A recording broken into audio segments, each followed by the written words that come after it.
ये वो श्राप है जिसके कारण चांद की रोशनी खत्म हो रही थी और पूरी पृथ्वी पर अंधेरा छाने लगा था। शिव को तुरंत प्रकट होना पड़ा। ये कहानी शुरू होती है प्रजापति दक्ष से, जिन्होंने अपनी 27 नक्षत्र पुत्रियों का विवाह चंद्रदेव से इस शर्त पर किया था कि वह सभी के साथ समान व्यवहार करेंगे। लेकिन चंद्रदेव का सारा प्रेम और ध्यान सिर्फ उनकी एक पत्नी रोहिणी पर ही केंद्रित हो गया। बाकी 26 पत्नियों की उपेक्षा और दुख से जब उनकी शिकायतें प्रजापति दक्ष तक पहुंची तो क्रोधित होकर उन्होंने चंद्रदेव को श्राप दे दिया। तुमने मेरे वचन को तोड़ा है, जाओ, तुम्हारा सारा तेज, सारी कलाएं और तुम्हारी सारी सुंदरता धीरे धीरे खत्म हो जाएगी और तुम क्षय रोग से गलकर नष्ट हो जाओगे। श्राप तुरंत असर करने लगा। चांद का प्रकाश हर पल कम होने लगा, जिससे धरती पर वनस्पतियों और औषधियों का रस सूखने लगा। सृष्टि का संतुलन बिगड़ने लगा। अपने अंत को निकट देखकर भयभीत चंद्रदेव ने ब्रह्मा जी से उपाय पूछा। ब्रह्मा जी ने उन्हें गुजरात के प्रभास क्षेत्र में समुद्र तट पर जाकर महादेव की तपस्या करने को कहा। चंद्रदेव ने उस पवित्र स्थान पर एक शिवलिंग स्थापित किया और घोर तपस्या की। उनकी भक्ति से प्रसन्न होकर भगवान शिव प्रकट हुए। उन्होंने कहा,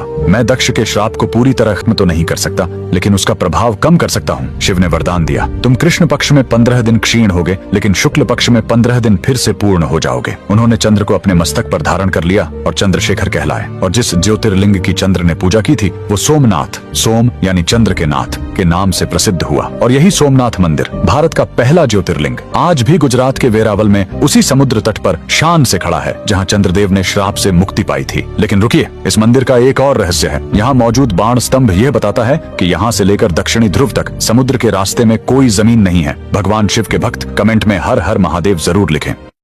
ये वो श्राप है जिसके कारण चांद की रोशनी खत्म हो रही थी और पूरी पृथ्वी पर अंधेरा छाने लगा था। शिव को तुरंत प्रकट होना पड़ा। ये कहानी शुरू होती है प्रजापति दक्ष से, जिन्होंने अपनी 27 नक्षत्र पुत्रियों का विवाह चंद्रदेव से इस शर्त पर किया था कि वह सभी के साथ समान व्यवहार करेंगे। लेकिन चंद्रदेव का सारा प्रेम और ध्यान सिर्फ उनकी एक पत्नी रोहिणी पर ही केंद्रित हो गया। बाकी 26 पत्नियों की उपेक्षा और दुख से जब उनकी शिकायतें प्रजापति दक्ष तक पहुंची तो क्रोधित होकर उन्होंने चंद्रदेव को श्राप दे दिया। तुमने मेरे वचन को तोड़ा है, जाओ, तुम्हारा सारा तेज, सारी कलाएं और तुम्हारी सारी सुंदरता धीरे धीरे खत्म हो जाएगी और तुम क्षय रोग से गलकर नष्ट हो जाओगे। श्राप तुरंत असर करने लगा। चांद का प्रकाश हर पल कम होने लगा, जिससे धरती पर वनस्पतियों और औषधियों का रस सूखने लगा। सृष्टि का संतुलन बिगड़ने लगा। अपने अंत को निकट देखकर भयभीत चंद्रदेव ने ब्रह्मा जी से उपाय पूछा। ब्रह्मा जी ने उन्हें गुजरात के प्रभास क्षेत्र में समुद्र तट पर जाकर महादेव की तपस्या करने को कहा। चंद्रदेव ने उस पवित्र स्थान पर एक शिवलिंग स्थापित किया और घोर तपस्या की। उनकी भक्ति से प्रसन्न होकर भगवान शिव प्रकट हुए। उन्होंने कहा,